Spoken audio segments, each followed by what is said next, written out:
ধন্যবাদ। এমদাস টিউটোরিয়াল। আজকে আলোচনা করব West Bengal board of secondary এডুকেশনে গরমের ছুটি সংক্রান্ত একটি অর্ডার নিয়ে। দেখতে থাকুন শেষ পর্যন্ত। আর আপনি যদি প্রথম হন তাহলে চ্যানেলটি সাবস্ক্রাইব করে নেবেন।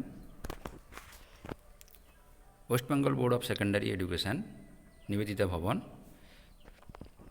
বাম দিকে দেখুন মেমো নাম্বার দেওয়া আছে, ডান দিকে মেমো নাম্বার এবং আজকেরই তারিখ দেওয়া আছে 1/4/2024। Notification.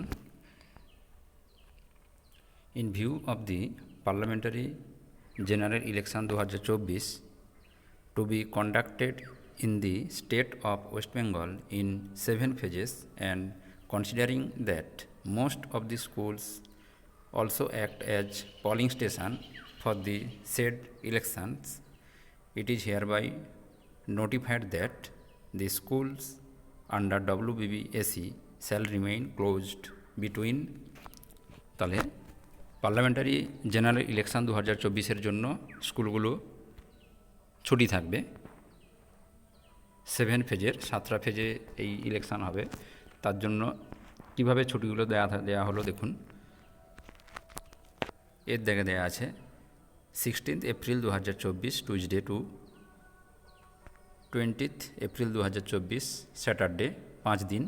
Only in the district of Cooch Behar, Alipur and Jalpaiguri, going for election in phase 1 to be held on 19 April 2024। অর্থাৎ এপ্রিলের 19 তারিখে ভোট। তাই এই ডিস্ট্রিক্টগুলো 5 দিন ছুটি থাকবে, এমনই order.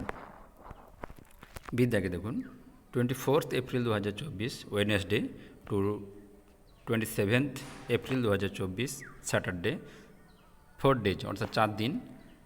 Only in the district for Darjeeling, Kalimpong, Uttar Dinajpur, Dakshin Dinajpur, going for election in phase 2 to be held on 26 April 2024। অর্থাৎ 26 এপ্রিল এই জেলাগুলোতে ভোট আছে। তাই এপ্রিলের 24 থেকে 27 তারিখ পর্যন্ত 4 দিন বন্ধ থাকবে। সিদ্ধাকে summer holidays stand revise from 6th May 2024 Monday to 2nd June 2024 Sunday, 22 days excluding holiday and Sunday. অর্থাৎ গরমের ছুটি 6 মে থেকে 2 জুন 2024, 22 দিনের। এটা রিভাইজ হলো।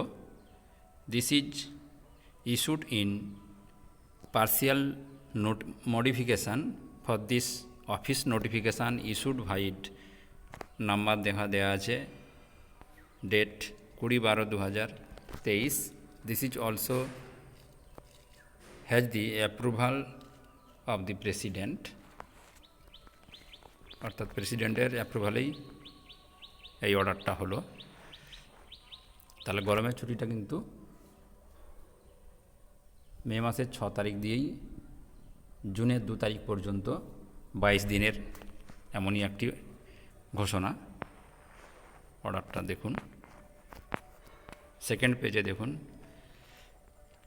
Ad hoc committee WBB in exercise of power contained in subsection 2 of section 28 of WBB Act 1963 দিয়ে নিচে signature করা আছে। দেখুন, ডেপুটি সেক্রেটারি একাডেমিক